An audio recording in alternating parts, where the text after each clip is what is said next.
இந்த மண்ணோட உண்மையான குணம் உணர்வு பூர்வமான மண் இது.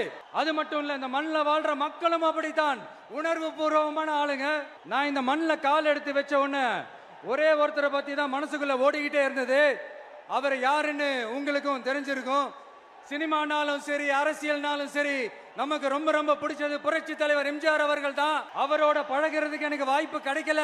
ஆனா அவரை மாதிரியே குணம் கொண்ட என்னுடைய அண்ணன் புரட்சி கலைஞர் கேப்டன் விஜயகாந்த் அவர்களோட பழகிறதுக்கு எனக்கு நிறையவே வாய்ப்பு கிடைச்சது.